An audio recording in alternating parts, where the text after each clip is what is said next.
हमारे साथ जो अभी शख्स बैठे हैं जिनका नाम जो है अनिल कुमार अन्नू जी है, इन्होंने जो है 2016 में अपनी प्रशासनिक मतलब इनकम टैक्स विभाग में असिस्टेंट कमिश्नर के पद से जो है इन्होंने रिजाइन दे दिया। और रिजाइन देने का एक मात्र ही मकसद था कि हिसुआ विधानसभा का जो पिछड़ा क्षेत्र है उस विधानसभा क्षेत्र को हमने अपना तो डेवलपमेंट कर लिया, लेकिन हमारे क्षेत्र के लोगों का जो है अभी तक विकास नहीं हुआ। उस विकास को आगे बढ़ाने के लिए जो है अनिल कुमार अन्नू ने जो है 2016 में जो है असिस्टेंट कमिश्नर के पद पर जो है इन्होंने इस्तीफा दे दिया।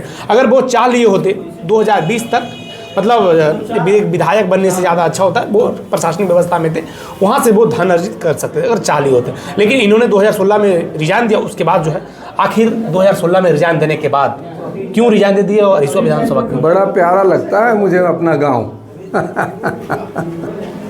क्या कारण रहा? दाल रोटी की व्यवस्था में पूरी जवानी गुजार दी कहीं और। मुझे किसी ने, आपके जैसे किसी पत्रकार ने पूछा था कि लोग, बिहार के लोग बहुत तेज होते हैं, विकास बड़े बड़े पदों पर हैं, बिहार के लोग आगे हैं, बिहार पीछे क्यों है? मैंने कहा था बिहार से जो क्रीमी लोग थे, जो क्रीमी लेयर था, जो मानसिक रूप पर बहुत तीक्ष्ण बुद्धि वाले जो लोग थे, उन्होंने जाकर पूरे हिंदुस्तान का विकास किया, महाराष्ट्र का विकास किया, गुजरात का विकास किया, दिल्ली का विकास, अन्य देशों का, बंगाल का विकास किया।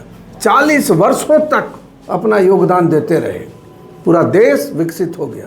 दुर्भाग्य ये रहा कि जो जहाँ गया वो वहाँ से वापस बिहार नहीं लौटा। आज यही कारण बिहार का पिछड़ा। मैं बिहार लौटा हूँ अपनी सेवाएं देश को देने के बाद। हाँ। और पूरे देश से जो ज्ञान अनुभव मुझे मिला, उन सारे अनुभव और ज्ञानों को का पिटारा लेकर मैं वापस अपने घर आया हूँ। अब मैंने अपनी जवानी तो लगा दी देश के विकास में, मेरा बुढ़ापा, मेरे अंतिम सांस तक, मेरे जीवन की अंतिम सांस तक मेरे घर का विकास करना मेरा लक्ष्य है, और इसीलिए मैं आया हूँ। सर, लोग जो है ना, अभी का जो समय है, लोग जो है ना, जो पहले जिनका राजनीतिक वर्चस्व होता है उसी लोगों को वोट देते हैं, नए लोगों को वोट देना नहीं चाहते। नहीं, मैं पहले की बात नहीं जानता हूँ। मैं पहले की बात नहीं जानता हूँ। आज का युवा वर्ग बहुत जागृत है, आज के मतदाता बहुत जागृत हैं। दूर से हमारे यहाँ जो संचार व्यवस्था, जो हमारी सरकार के दौरान, भारतीय जनता पार्टी की सरकार के दौरान जिस तरह की संचार व्यवस्थाएं विकसित हुई हैं, आज का बच्चा, हर बूढ़ा, हर जवान रोज़ पूरे विश्व किससे अवगत है कि विश्व के अंदर क्या हो रहा है, हिंदुस्तान कहाँ पिछले वर्षों में एनडीए की सरकार जब से है, विश्व पटल पर हमारा देश कहाँ है। हमारे युवाओं को पता है कि हमें स्कूल के साथ साथ हमें खेल विद्यालय भी चाहिए। बिल्कुल। हमारे युवाओं को पता है कि हमें स्कूल में पढ़ाने वाले शिक्षक के साथ साथ हमें खेल विद्यालय में कोच भी चाहिए। और जिस दिन ये मिल जाएगा, जिस दिन मैं ये व्यवस्था करवा पाऊंगा, उस दिन मेरा वादा है कि नीरज चोपड़ा केवल सोनीपत में नहीं जन्म लेगा, हमारे हिसुआ से नीरज चोपड़ा निकलेगा और विश्व पटल पर हिसुआ का नाम पैदा करेगा। ये तो बहुत अच्छा बात कहा, लेकिन आपने, लेकिन कहने और करने में थोड़ा अंतर होता है। नहीं, जब तक कहिएगा नहीं तब तक करिएगा कैसे? पहले तो आपके सोच में आना चाहिए कि मुझे करना क्या है। आपकी सोच ही अगर यहाँ तक है कि नहीं चापाकल के नाम पर बहला के वोट ले लेना है, आप खेल विद्यालय के बारे में सोच ही नहीं रहे हैं, आप शिक्षा के बारे में सोच ही नहीं रहे हैं, आपको छोटा सा इलाज कराने के लिए पटना जाना पड़ता है, आप इलाज के बारे में सोच ही नहीं पा रहे हैं, आपके पास एम्बुलेंस की कोई व्यवस्था नहीं है, जहाँ की आपका जनप्रतिनिधि पूरे कार्यकाल के दौरान किसी सरकारी स्कूल में जाकर 10 मिनट के लिए नहीं बैठता है। नहीं करते। आपका जनप्रतिनिधि किसी अस्पताल में जाकर नहीं कभी निरीक्षण करता है कि वहाँ की क्या स्थिति है। सोच बनानी पड़ती है, कहना पड़ता है, खुद से बार बार कहना पड़ता है, खुद से बार बार कहना पड़ता है। ये मेरे लोग हैं, इनकी बदौलत मैं 40 साल तक, इन लोगों के बदौलत मैं इस योग्य बना कि मैं 40 वर्षों तक देश का विकास कर पाया। कर्ज है इनका हमारे ऊपर। उस विकास को जो मिला हमें, वहाँ से जो अनुभव मिला, यहाँ से जो सहयोग मिला, वो अब लौटाने का वक्त है। अच्छा, हिसुआ विधानसभा घूम रहे हैं, क्या लग रहा है जो डेवलपमेंट हिसुआ में होना चाहिए था विधानसभा में, क्या नहीं हुआ वास्तव में? अन्य विधानसभा का आपको क्या लग रहा है? वो तो आपसे पूछेंगे। नहीं, आप घूम रहे हैं। नहीं, आप भी घूम रहे हैं, आपको क्या लग रहा है? विकास हुआ है? हेल्थ इंफ्रास्ट्रक्चर डेवलप नहीं है, अगर कह सकते हैं खेल के क्षेत्र में वो भी डेवलप नहीं है, मतलब कहते हैं हर इंफ्रास्ट्रक्चर के क्षेत्र में हिसुआ पिछड़ा है। आपको लगता है पिछड़ा? बिल्कुल लगता है। मुझे क्यों नहीं लगेगा? क्या लगा, क्या रणनीति रहेगा कि अगर आप आते हैं, घूम रहे हैं, तो क्या रिस्पॉन्स? देखिए ऐसा है, जनता हमेशा, देखिए लोग जो है ना चापाकल की बात करते हैं, प्रतिनिधि जनप्रतिनिधि बात करते हैं ना कि अगर हम जीत गए तो आपको एक चापाकल भाई देंगे। आपके पास पानी नहीं होगा तो लोग तो चापाकल की ही बात करेंगे ना।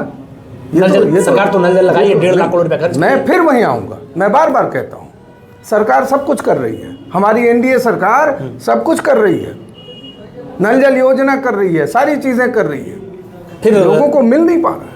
दिक्कत कहाँ पे है? निश्चित तौर पर हम जैसे जो जनप्रतिनिधि जो नेता बन के समाज को नेतृत्व देने का काम करते हैं, निश्चित रूप से ये उनका दायित्व 3 टर्म है। आपके पार्टी का विधायक रहा, 3 टर्म लगातार 2005 से 20 अगर तक। थोड़ा बहुत आपको विकास दिख रहा है तो उसी समय हुआ जिस समय यहाँ भाजपा का नेतृत्व यहाँ के लोगों को मिला।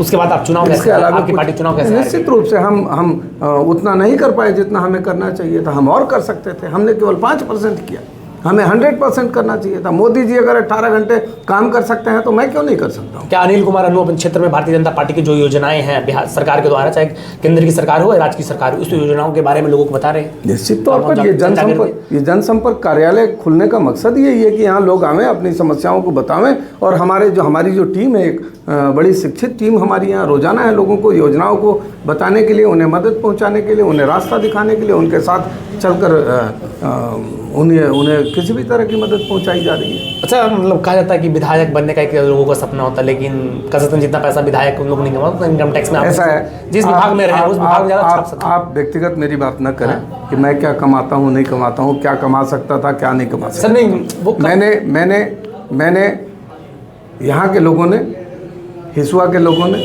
मेरे परिवार ने, मेरे गांव के लोगों ने, मेरे समाज के लोगों ने मुझे इस योग्य बनाया कि मैंने देश की सेवा की 40 वर्षों तक। बिल्कुल। अब उस कर्ज को उतारना चाहता हूँ मैं। अच्छा, उस कर्ज को उतारने के लिए हिस्सा है। मैं जिस काबिलियत से देश के विकास में अपना योगदान दिया मैं अब चाहता हूँ, मेरा प्रयास है और मैं पिछले 3 वर्षों से इस संघर्ष में को अपना लक्ष्य बनाकर चल रहा हूँ कि अब मैं अपने घर को विकसित कर लूँ।